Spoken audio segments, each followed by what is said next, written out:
ఏమంటున్నారు అన్న, BJP vote చోరీ చేసి 400 పార్లమెంట్ సీట్లు. సో అన్న బీజేపీ కరుణ్ చెంగల అన్న బీజేపీ ఓట్ చోరీ చేసి 400 పార్లమెంట్ సీట్లు తెచ్చుకుంటే ఇండియన్ కాన్స్టిట్యూషన్ తీసేస్తే అప్పుడు పరిస్థితి ఏంటి అన్న? ఏముంది, మొత్తం ముడ్డికి షీప్ ఏముంటుంది. పార్లమెంట్ ఓపెనింగ్ ఎవరు వచ్చారు బ్రదర్? ఎవరు వచ్చారు మీరు చెప్పండి? అంత కాషాయపల్లే కదా.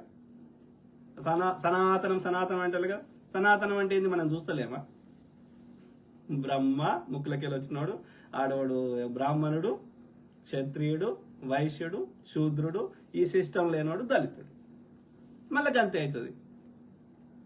మూతికి ముంత, ముడ్డికి చీపురు, వాళ్ళ బ్రెస్ట్ సైజుని బట్టి వాళ్ళకి ట్యాక్సులు, సతీ సహగమనాలు, మళ్ళీ రివర్స్ అవుతుంది.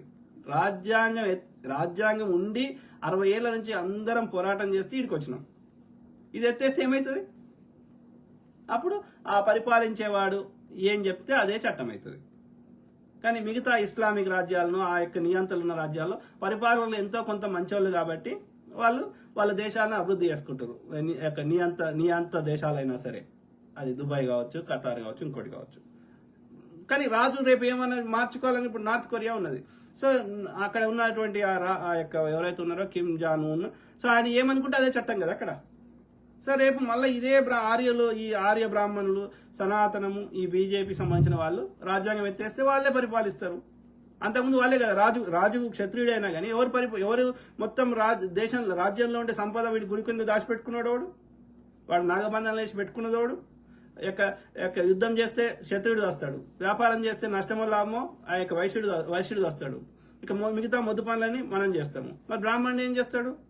మనందరితో పని చేయిస్తాడు. అంతే కదా జరిగింది. సనాతనం అంటే గదే కదా, 1000 సంవత్సరాల నుంచి అదే కదా జరిగింది. బ్రాహ్మణుడు యుద్ధం చేసిండా? బ్రాహ్మణుడు యొక్క మొద్దు పని చేసిండా? చేతి వృత్తులు చేసిండా? ఈ నీచమైన పనులు చేసిండా? బ్రాహ్మణుడు వ్యవసాయం చేసిండా? ఏం చేసిండు? మనందరిని వారి కంట్రోల్లో పెట్టుకున్నాడు, మనందరితో కాలు మొప్పించుకున్నాడు. మళ్ళీ అదే అవుతుంది, రివర్స్ అవుతుంది. రాజ్యాంగం ఎత్తేస్తే గదే అవుతుంది. అంటే ఈ 60 ఏళ్ళలో చేసిన ఆ సామాజిక న్యాయం ఇవన్నీ పీక్తాయి, మళ్ళీ వెనకటి లెక్క అవుతుంది, బ్యాక్వర్డ్ అవుతాం. ఇంకా ఆఫ్రికా దేశాల్లో కొన్ని ఉన్నాయి కదా, ఇంకొన్ని దేశాలు ఇప్పటికి కూడా. సో అట్లా రివర్స్ అవుతుంది. రాజ్యాంగం ఎత్తేస్తే అదే పరిస్థితి వస్తుంది. అందుకే వాడు అన్ని రాష్ట్రాల్లో కాంగ్రెస్ ఇంకో పార్టీ లేకుండా ఎందుకు చేస్తున్నాడు? ఎందుకంటే రేపు 400 సీట్లు ఈ యొక్క రాజ్యాంగాన్ని మార్చడానికి కానీ, ఆయా రాష్ట్రాల బీజేపీ కానీ దాని మిత్రపక్షం లేకుండా వేరే పార్టీ ఉంటే ఆ పార్టీల దగ్గర కూడా డబ్బులు ఉంటే వీడు పోటీ చేస్తాడు కాబట్టి, నీ కాంపిటీషన్ ఉంటాడు కాబట్టి ఈ యొక్క పర్మనెంట్ గా ప్రతిపక్షాలు లేకుండా చేయడానికి ప్రతి రాష్ట్రంలో బీజేపీ అధికారం రావడానికి ట్రై చేస్తున్నది. ఇప్పుడు దక్షిణాదిలో పడ్డది, ఉత్తరాదిలో చేసే కుట్రలన్నీ చేసి కొంత సక్సెస్ అయ్యారు, కొన్ని చోట్ల కాలేదు, కొన్ని చోట్ల అయినారు. ఇప్పుడు దక్షిణాదిలో రావాలని ట్రై చేస్తారు. తమిళనాడులో ఆ విజయ్ వెనకాల నుండి చేపిస్తుంది వాడు, ఈ పవన్ కళ్యాణ్ వెనకాల నుండి చేపిస్తుంది వాడు బీజేపీ వాడే. ఎట్లనే చేసి కాంగ్రెస్ సంబంధించిన లెఫ్ట్ ఐడియాలజీ ఉన్న పార్టీలో అధికారం రావద్దు, వీళ్ళ దగ్గర పైసలు ఉండకపోతే ఈ పార్టీలను చంపేయచ్చు, పర్మనెంట్ గా చంపేస్తే ఎల్లకాలం అనువాదం మనమే దోసుకోవచ్చు. స్టార్టింగ్ లో అక్కడ వీడు రాలేని దగ్గర, బీజేపీ రాని దగ్గర ఏం చేస్తాడు? అక్కడ కాంగ్రెస్ లెఫ్ట్ ఐడియాలజీ వ్యతిరేకించే లేకపోతే కాంగ్రెస్ ని వ్యతిరేకించే పార్టీలకి మద్దతు ఇస్తాడు స్టార్టింగ్ లో. తర్వాత ఏం చేస్తాడు? వాడిని కూడా చంపేస్తాడు. ఎందుకంటే వీడే ఉండాలి అన్ని చోట్ల, మనవాదమే ఉండాలి. బెస్ట్ ఎగ్జాంపుల్ ఒరిస్సాలో ఎవరుండే? నవీన్ పట్నాయక్ ఉండే. నవీన్ పట్నాయక్ బీజేపీ తోడు కొట్లాడిండా? బీజేపీ ఫుల్ మద్దతు ఇచ్చిండు. ఇప్పుడు ఏం చేసిండు? కాంగ్రెస్ ఉండే గతంలో, కాంగ్రెస్ లేకుండా నవీన్ పట్నాయక్ వచ్చిండు. ఇప్పుడు నవీన్ పట్నాయక్ తీసేసి బీజేపీ వచ్చిండు. ఇప్పుడు రేపు ఆంధ్రప్రదేశ్లో కూడా ఇప్పుడు వాడు పవన్ కళ్యాణ్ ఇప్పుడు ఏం చెప్తాడు? పవన్ కళ్యాణ్ నిన్నే ముఖ్యమంత్రి చేస్తారా అని టీడీపీని చంపడానికి ట్రై చేస్తాడు. వాడు నెక్స్ట్ టైం వాడు ఒకవేళ వచ్చిండు అనుకో వాడిని చేస్తాడు. ఆ తర్వాత ఏం చేస్తాడు? వాడిని కూడా చంపేసి బీజేపీ వస్తాడు.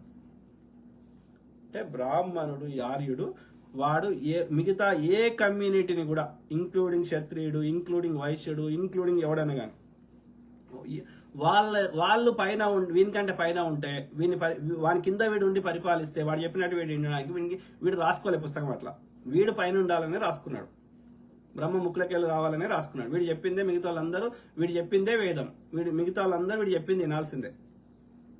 సో కాబట్టి వాడు రాసుకున్న పుస్తకమే అట్లా రాసుకున్నాడు కాబట్టి వాడు పైన ఉండడానికే చేస్తాడు ఏం చేసినా. మనం అనుకో టెంపరీగా అట్లా నటిస్తాడు కానీ లాంగ్ టర్మ్లో తోలు తీసి కూర్చుంటే పెడతాడు కదా. ఇప్పుడు అన్ని చోట్ల చూస్తున్నాం. ఇప్పుడు ఆయన అధికారం రావడానికి అందరితో ఓట్లు వేయించుకున్నాడు. ఇప్పుడు అందరినీ తంతున్నాడు కదా, రైట్ ఇక్కడ.